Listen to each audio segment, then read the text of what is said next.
ஜாக்டோஜியோ நிர்வாகிகள் இது தொடர்பாக என்ன சொல்லியிருக்காங்க அப்படின்றத இப்போ பேட்டியை நம்ம பார்க்கலாம்.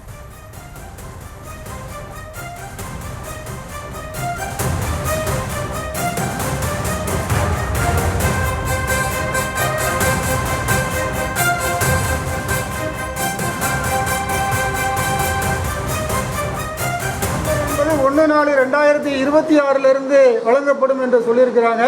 அதை உடனடியாக 1/4/25 என்று அறிவிக்க வேண்டும் என்று ஜாக்டோஜியோ சார்பாக கேட்டுக்கொள்கிறோம். மக்கள் நலன் சார்ந்த பல்வேறு அம்சங்கள் இந்த பட்ஜெட்டில் இருக்கிறதை நாங்கள் வரவேற்கிறோம். மக்கள் நலன் சார்ந்த அந்த நிர்வாகத்தை நடைமுறைப்படுத்தக்கூடிய கல்வி நிலையங்கள், மருத்துவத்துறை, அதுபோன்று அரசு துறையில் இருக்கக்கூடிய பல்வேறு நிர்வாக நிலைமைகளில் இன்றைக்கு காலி பணியிடங்கள் 4 லட்சத்துக்கு மேலே இருக்குது. இந்த காலி பணியிடங்களை காலமுறை ஊதியத்தில் நிரப்ப வேண்டும் என்ற கோரிக்கையை முன்னாடி நாங்கள் வைக்கும்போது, நாங்கள் ஆட்சிக்கு வந்தால் அதை நிறைவேற்றுவோம் என்று சொன்ன இந்த முதலமைச்சர் அவர்கள் இன்றைக்கு வரைக்கும் கூட காலி பணியிடங்கள் வெளிக்கொணர்வு முறைப்படியில் தான் நிறையா இங்கே அமுல்படுத்தியிருக்கிறாங்க. ஆக காலி பணியிடங்களை மருத்துவத்துறை, கல்வித்துறை உள்ளிட்ட பகுதிகளில் முழுமையாக காலி பணியிடங்களை காலமுறை ஊதியத்தில் நிரப்புவதற்கு இந்த பட்ஜெட்டில் நிதி ஒதுக்க வேண்டும். சாலை பணியாளர்களுடைய 41 மாத பணி நீக்க காலத்தை நீதிமன்றம் உத்தரவிட்ட பின்னாடியும் கூட பணி வரமுறை செய்யாமல் இருக்கிறாங்க. அதுக்கு எந்த நிதியும் தேவையில்லை. அந்த கோரிக்கையை நிறைவேற்ற வேண்டும். அதேபோல் 2002 2004 வரை பணியமர்த்தப்பட்ட ஆசிரியர்கள், மருத்துவத்துறை ஊழியர்கள் ஒப்பந்த ஊதியத்தில் பணியமர்த்தப்பட்டு 2 ஆண்டுகள் கழித்து காலமுறை ஊதியத்துக்கு கொண்டு வரப்பட்டாங்க. அவர்களை பணியேற்ற நாளிலிருந்து காலமுறை ஊதியத்துக்கு கொண்டு வர வேண்டும் என்ற கோரிக்கையில் எந்த நிதி சார்ந்ததும் இல்லை. அந்த கோரிக்கையை உடனடியாக நிறைவேற்ற வேண்டும் என்பதையும், ஊதிய குழு முரண்பாடுகள் என்பது கடந்த 10 ஆண்டுகளாக தொடர்ந்து நீடிக்கிறது. எல்லா அரசு ஊழியர் ஆசிரியர்கள் மத்தியில் தொடர்ந்து ஒரு அதிருப்தியை நிலவுகிறது. அதை சீர்தூக்கி இந்த அரசாங்கம் நிதித்துறை செயலாளரோடு மாண்புமிகு முதலமைச்சர் அவர்கள் ஜாக்டோஜியோனுடைய 31 ஒருங்கிணைப்பாளரை உட்கார வைத்து ஒரு 1 மணி நேரமாவது இந்த பேச்சுவார்த்தை கோரிக்கைகளை அதிகாரிகளை உட்கார வைத்து பேசி உடனடியாக தீர்ப்பதற்கு இந்த அரசு முன்வர வேண்டும் என்று வலியுறுத்தி தான் நாங்கள் 2 கட்ட இயக்கங்களை அறிவித்திருக்கிறோம்.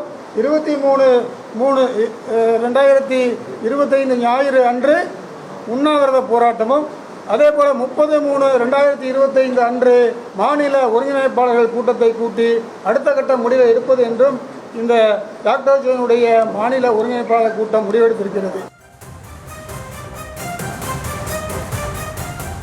அடுத்ததாக தலைமைச் செயலக அரசு ஊழியர் சங்க தலைவர் வெங்கடேசன் அளித்த பேட்டியை தற்போது பார்க்கலாம். வரக்கூடிய 1/4/2025 சரண் வழங்குவார்கள் என்று எதிர்பார்த்த நிலையில் 1/4/2026 அப்படின்னா இவர்களோட அடுத்த போடக்கூடிய பட்ஜெட் என்பது இடைக்கால பட்ஜெட் தான். அடுத்து 2026 தேர்தலுக்கு பிறகு வரக்கூடிய ஆட்சியாளர்கள் மட்டும்தான் முழுமையான ஒரு பட்ஜெட்டை போட முடியும். அந்த ஆண்டுக்கான செலவினங்களை மேற்கொள்வதற்கு அவர்களுக்கு அந்த ஆட்சியாளர்களுக்கு தான் அதிகம். இவர்களே ஆட்சிக்கு வரலாம், அது வேறு விஷயம். வந்தாலும் அந்த நிதிநிலை அறிக்கையில் தான் அந்த விஷயங்களை எடுத்து செல்ல முடியும் என்ற அடிப்படையில் இது நிதி மேலாண்மை விளிம்பியங்களுக்கு அப்பாற்பட்டு அதற்கு எதிராக 2026-27 ஆண்டில் செயல்படுத்தக்கூடியதாக ஒரு அறிவிப்பை வெளியிடுவது என்பது நகைப்புக்கு உரிய விஷயம். இதை முழுமையாக தமிழ்நாடு தலைமைச் செயலகம் எதிர்க்கிறோம். இது நேற்றே கண்டித்து அறிக்கையும் வெளியிட்டோம். அது மாதிரி மாணவர்களோட லேப்டாப் அதெல்லாம் இனிமேல் கணக்கெடுத்து நீங்கள் அவர்களை வழங்குவது என்பது எந்த அளவு சாத்தியம் என்பது தெரியவில்லை. இதெல்லாம் கடந்த 2 ஆண்டுகளிலேயே 4 ஆண்டுகளிலேயே செய்து முடித்திருக்க வேண்டும். எப்போதுமே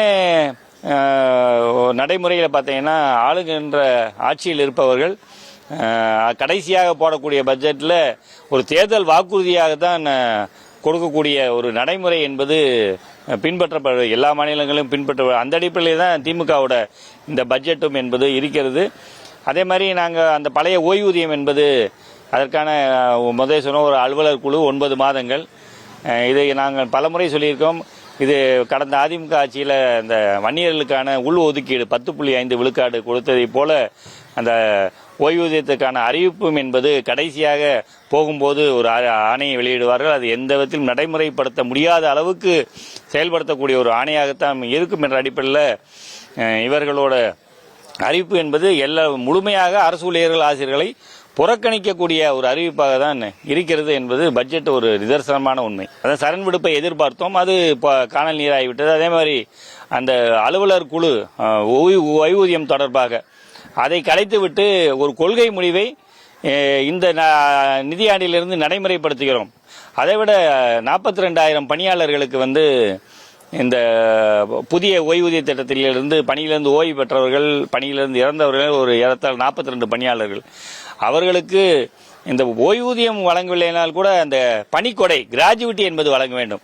அதை கூட வழங்குவதற்கு இந்த முந்தைய அரசும் ஆட்சியாளர்களும் முன்வரவில்லை, இந்த திராவிட மாடல் ஆட்சியாளர்களும் முன்வரவில்லை என்பது ரொம்ப கேவலமான விஷயம்.